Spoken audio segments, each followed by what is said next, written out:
and educational laboratories, and from the Army, Navy, and Air Force. Commanding General of Joint Task Force 3, Lieutenant General Elwood Quesada, United States Air Force. Dr. Alvin C. Graves, Los Alamos Scientific Laboratory, Deputy Commander, Joint Task Force 3, and Scientific Director for the TEST program.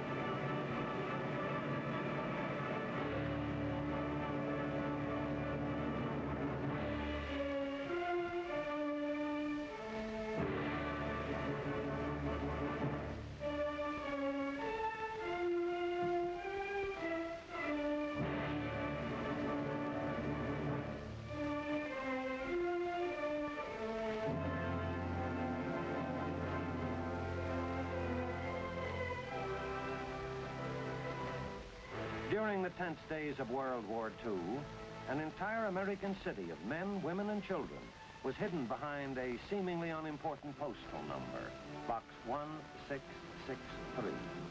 Today, such secrecy is no longer possible. Today, the city boldly and proudly parades the normal pattern of American living. This now appears to be an average city of schools and playgrounds, of houses and apartments, a place to live where men and women can feel at home. But for all of these things, the city is not an ordinary city.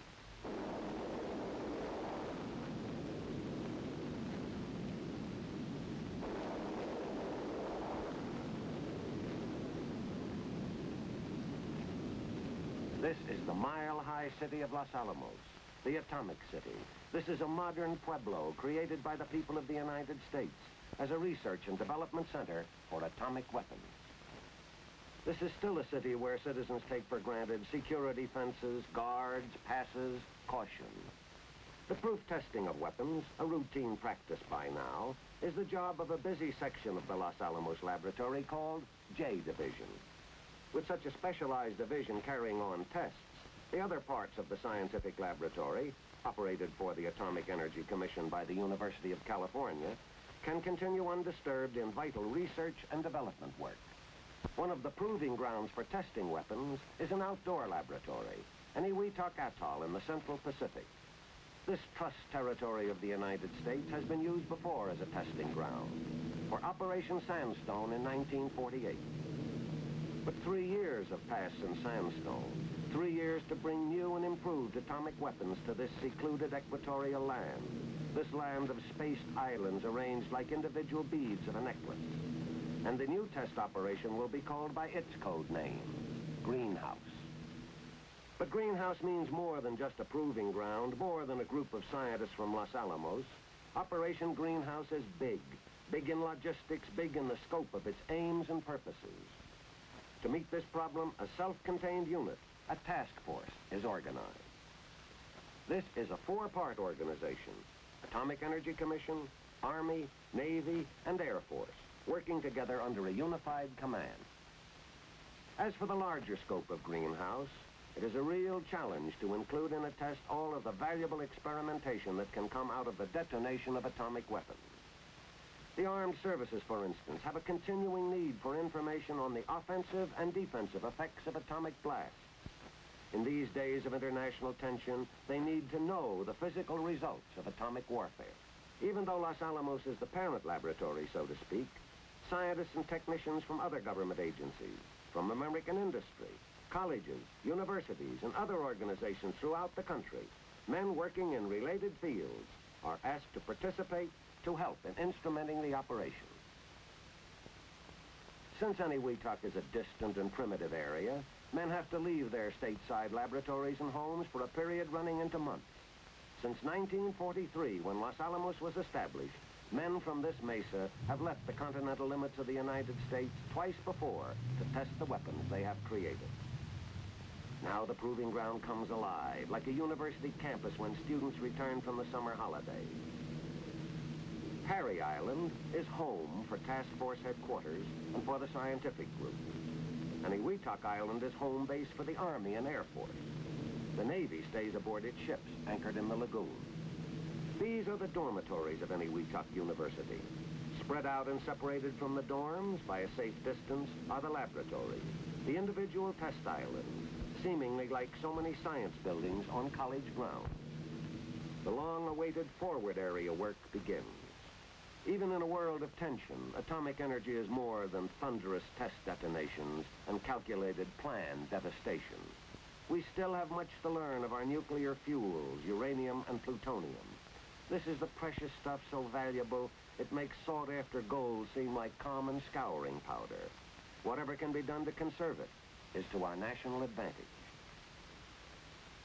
To proof test weapons scientifically and accurately, it is necessary to know the behavior inside the weapon, and also to know the outside behavior of the forces let loose, the effects of the weapon, the facts and figures on blast, heat, light, radiation. Weapon designers go to great lengths to get this kind of information. For example, to measure blast, instruments are suspended from these plastic balloons. This gives a pressure reading in free air. High-speed cameras capable of taking several million separate pictures per second are placed close to zero point. They will record the story of nuclear forces from a vantage point where man himself dares not stand. Radiation will be measured by devices on whose photographic emulsion will be indelibly imprinted the record of swift-moving, invisible nuclear particles. Men of Greenhouse tackle their Eniwetok problems with the same kind of scientific approach they use in their own home laboratories. Attention to detail, elimination of variables, a check and double check of key apparatus. This is actual on-the-spot experimentation. There is no running back home for a forgotten test tube. And comes for which all have worked, H-hour. On the Zero Island, the tower holding the weapon of the moment stands alone. And the men of Greenhouse move back. Like a crowd at a beach aware of the incoming tide, they pick up their belongings and retreat to safety. A test shot is ready.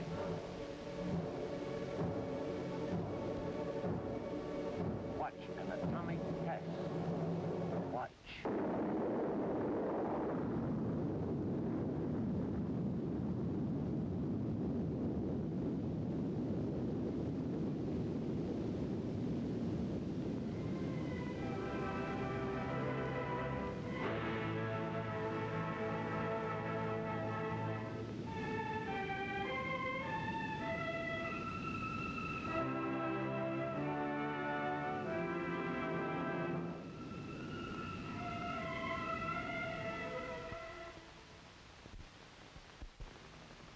From the wealth of diversified crafts and skills that go into the making of a great industrial country are drawn those men with the specialized skills necessary to understand and measure atomic detonations.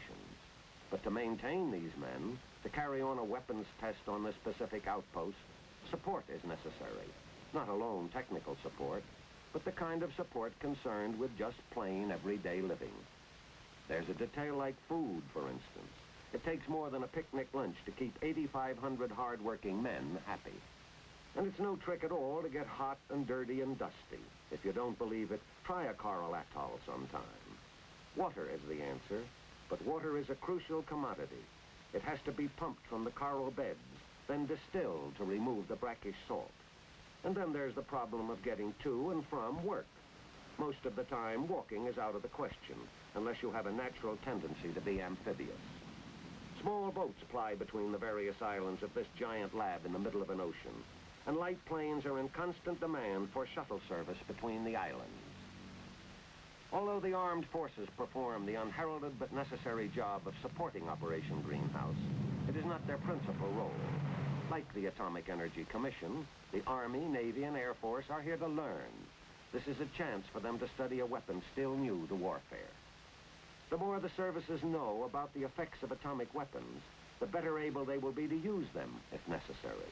To get the answers they need, samples of the type of tools a military man uses are arranged at various distances from zero point. An armored tank. This powerful land weapon of the Army has instruments mounted inside, which will record the amount of heat an atomic bomb creates in the interior of a steel hull. How much radioactivity, how much pressure. A bomb-proof roof, capable of withstanding an atomic blast directly under the detonation point.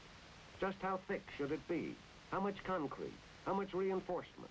By studying this building, representative of structures in industrial areas, the Air Force will gather data on the effect of atomic bombs on potential industrial targets. What will happen to this airplane wing when blast and heat hit it? What will be the effect on this fuselage? To be more realistic, these aircraft will actually fly into the blast area and record the results. They will find out how close an aircraft can come to the heart of the explosion without suffering serious damage. All of these things to learn more about the tools of atomic warfare. At Joint Task Force 3 headquarters on Parry Island, the commander and his staff make their final decisions for another 0 hour. Weather information from the scattered outlying meteorological stations, from the reconnaissance squadrons, comes funneling into headquarters. Precipitation, winds aloft, cloud cover. The weather situation is good. The decision is made. Now in dramatic pre-dawn darkness, the drone aircraft are ready to take off on their mission. Giant planes without a living man on board, and with all their tons of weight and thousands of horsepower, flown by a remote control officer on the ground through an incredible gadget in his hand. On signal, the first safety crew abandons its drone. Comes now the fantastic achievement of a 4-motor bomber taken safely off into the air by those distant magic fingers, which then, with even mightier magic, switch the manless controls of the drone aircraft to a mother plane aloft. Each mother hovering impatiently to take its crewless baby on through the darkness, guiding it into the unknown.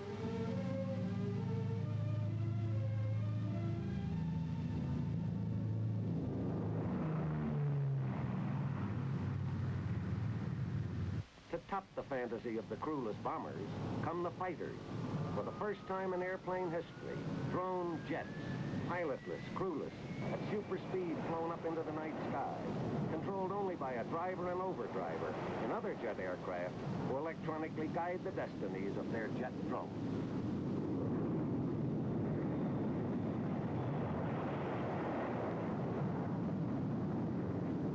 As in previous atomic tests, the drones are flying laboratories for the scientists. High above the test islands, they are in a strategic position to collect important information on the still not so familiar event, an atomic blast. Watch!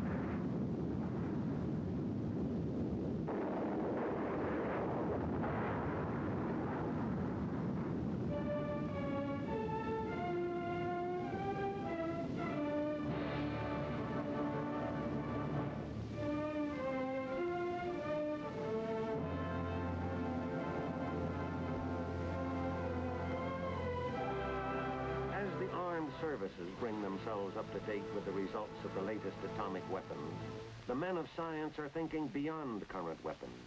They are exploring new horizons, looking for data basic to the science of nuclear physics. Atomic investigators cannot tell whether their calculations were right or wrong merely by watching a weapon go off. They must find out what goes on inside. They must attempt to look into, to understand further the invisible world of the atom. It is difficult work, complex, thought-provoking, calling for mental courage and physical stamina. Without delicate instruments, they would be lost. For what they're searching for is in a world so small that the average human mind balks at trying to conceive of it. We speak so glibly of time, yet do we have any idea of a millionth of a second? Instruments such as these oscilloscopes have the ability to measure events that occur during the sub-fractional span of a heartbeat, of the 1/1,000,000th part of a second. But atomic energy is not being channelized to weaponeering alone. To learn more about the effects on human life, medical experiments are being run. Test animals will be used to enable men of medicine to learn what pressure, heat, and radiation does to living tissue. A nation gearing up to an effective civilian defense program must have all the answers. Facts about radiological medicine, detection devices, protective materials. As an illustration, these mice will be exposed to varying doses of atomic radiation, and medical men will study the results. Information gained from buildings will help determine the vulnerability of United States buildings to atomic attack, so that adequate civil defense planning may be carried on. Materials are to be exposed which are considered as potential fire hazards in atomic warfare. Such information will influence defensive thinking. It will aid in the selection of materials, design of equipment and structures, disaster planning. And so, while tests which can affect the security of a nation wait, while naval vessels make their ceaseless security patrols, while radar scans the skies, while military police guard the beaches, in the master control station, a door is closed, padlocked, the single key put in the pocket of one man, head of the firing party. No one will enter here until the party returns from its final round of checking circuits, closing switches, making ready for the release of nuclear forces.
The firing party returns to its home island, and all is put in readiness. Before the break of day, another momentous blast will light the pre-dawn sky over any Weetok, set into being by a mechanical gadget called a sequence timer. 1 minute.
The fifth series of atomic tests to measure and understand the nuclear forces of the atom is over.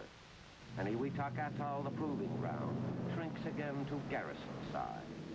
But preparations must be made for another series of experiments. The need for continuing tests of atomic weapons is self-evident. We need now, as never before, to expand our knowledge in the field of atomic weaponeering. If any one group of people recognizes the urgency of time, it is the people living and working on this isolated mesa in New Mexico.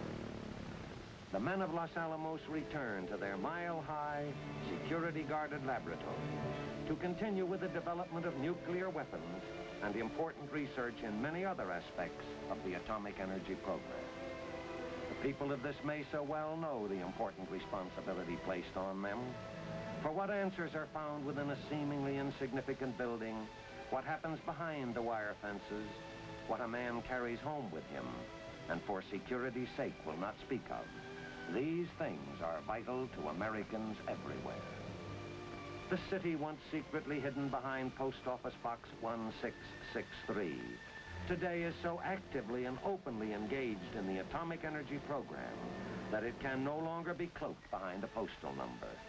For this is the city designed and dedicated to the study of nuclear forces in the atomic age, a study which concretely means to the American people that new, improved atomic weapons have been developed and proof-tested. The nation's stockpile position has been bettered. We have added another stone to our small pile of knowledge about the complex nucleus of the atom. We have gained important offensive and defensive knowledge on the effects of atomic blasts on military equipment. We have also learned necessary, realistic lessons for our own protection. We have studied defense for the individual, defense for the nation. As a result of atomic tests, such as Operation Greenhouse, we are gathering the know-how, the strength to defend that which we prize so highly, the land that is our heritage, this land that is our home.